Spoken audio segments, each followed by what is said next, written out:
Hello and welcome to another edition of Made in Kenya. Now today we are in Karen, where we'll engage one of Kenya's most decorated coaches, one of the finest that we've seen in our age, and I'm talking about Jacob Ghost Mulee.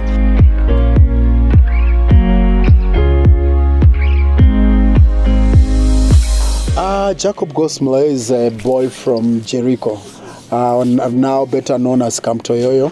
I was born and bred in Eastlands, and football is like a religion in Eastlands, or was like religion, and I'm happy that I grew through football. I've been in football all my life, and starting with Jericho. Actually, it's funny because I played in two roles. One time I was a goalkeeper, and that was mostly when I play in Jericho and Mta. When I go to school, I was a striker, so there was kind of different personality in terms of the position, in terms of, but I would say I'm just a complete athlete because I used to run for the school, I used to play football for the school, and then I play as a goalkeeper when it came to games Mta, the way we normally call it. So from there, Oti Father the late, and God rest his soul in eternal peace, is a man who gave me the confidence to visit the big stars. I remember then Harambee Stars was under the tutelage of Marshal Mulwa, who coached me later in life. So Oti Father used to take me to the national team camp at Jacaranda. Mostly that's where they used to live, and it gave me more love for the sport, and it propelled me to know, okay, it's not impossible, because that time my biggest star was Mahmoud Abbas, Kenyan. And God is great because today he's my best friend.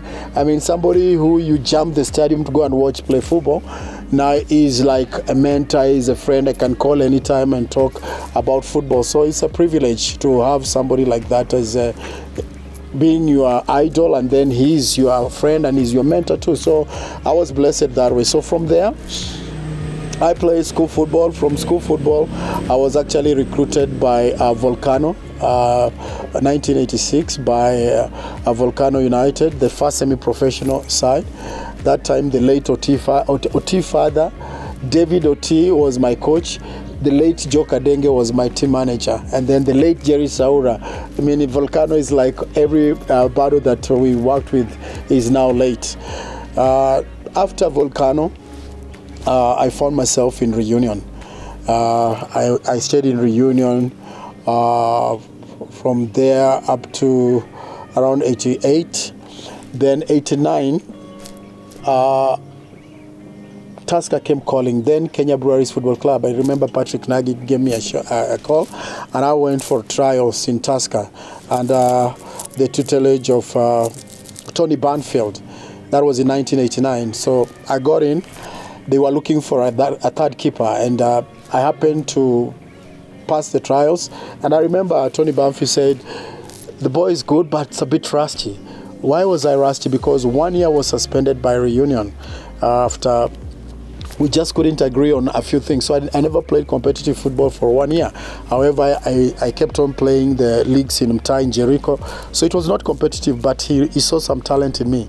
And I played in Tusker for a few years as goalkeeper. But then again, I turned into a striker just before I decided to go into coaching. I started my first coaching course when I was still playing under the tutelage of the late James Younger. May God rest his soul in peace.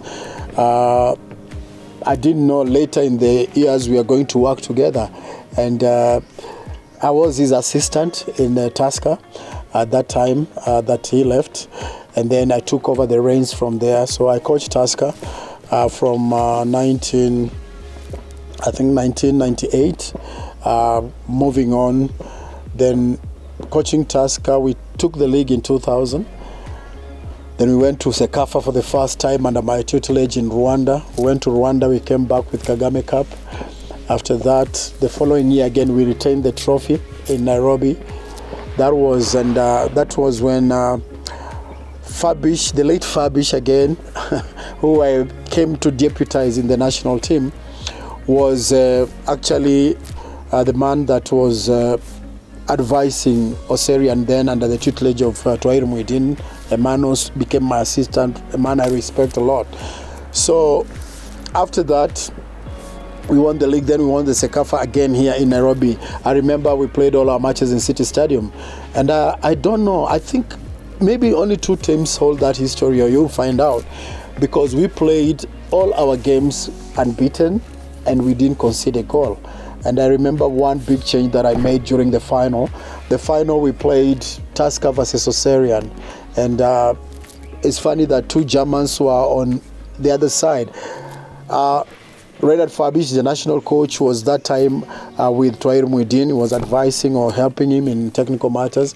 Then I had Manfred Stevens. He was a national youth development program director.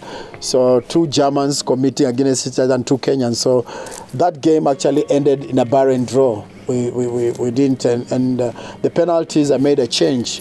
I brought out Victor Onyango, and then I brought Victor Wawero the late again, and he saved 3 penalties. We didn't need to take another penalty, so that's how we won the second Sekafa. And from then things happened. I went to Germany to study in Holland. First where I did my first course. We were with the Kimanzi, the late Peter Seri, we were with the Kingi and Rajab Babu Edi. Those are 4 coaches that pioneered the DFB. Actually not DFB, that is the Dutch KNVB. I'm confusing because after KNVB I went to DFB, that is the German. That's where I did my license. So after that, we met with the late Fabish in Germany, and when with Twair Muidin, we were with him in Germany for that course. So when we came back, we discussed with Fabish, and he thought that he would integrate me into the national team. So that's how I found myself in the national team as one of his assistants. We worked, it was Tom Olaba, Bobby Ogola, and then myself. We are the 3 assistant coaches. Team manager was Joe Kadenge. So we worked with Fabish, and unfortunately we didn't work for long. And when he lost his job, then Maina Karaoke made a call and said, "Are you ready for the big battle, for the big job?" I was very young. I was 36, I think, and I had to consult a few people. Okay, Boniface, the late Boniface Oduo, he was my captain at Tusker when we were playing, and he said, "You are fit for the job." And a few consultation within a year, and then I was said, one of the things that I said, when I become the coach of Harambee Stars, given the opportunity, if and when and if I don't take Harambee Stars to the Cup of Nations, I failed my responsibility. I mean, because Harambee Stars had won Sekafa before we had been to the Cup of Nations, but it was exactly, I think, after 12 years that we stayed, that we hadn't been to the Cup of Nations. And all that was going on in my mind. And I said, okay, I'll take up this job only if I think I can take Kenya to the Cup of Nations in 2004. And when I took up the job, and I always say one thing, and my teacher used to say this, but in a good way: if you mean to drink, drink silly or taste not. Or else, what it means, if you mean to do something, do it to the best of your capacity and to succeed. I wanted to be a Harambee Stars coach when I was in Form 2. I started that by being a coach of, in Form 2, I won the Kadenge Cup, which is now Coca-Cola Under 15, as a player. The following year, I was a coach for the team. I won my first trophy as a coach when I was in Form 3. And I had the ambition that I'm gonna go all the way to Harambee Stars coach. So when you have a vision and you follow through your vision, nothing should distract you. You'll have a lot of challenges coming your way, but you have to keep the eye on the ball, because that's where you want to go. And a lot of people maybe just think I was there by chance. God helped me, because I was able to do the courses that prepared me to be a Harambee Stars coach. And I said, if you get my interview before we qualified for Cup of Nations in 2002, I remember I did it with Jimmy Gathu. I told him that after being a coach, I want to be an instructor, FIFA instructor, okay? And today, I thank God that I'm one of the FKF instructors and also CAF. So it's where you want to go. You'll have a lot of things coming on your way, but keep the eye on the ball.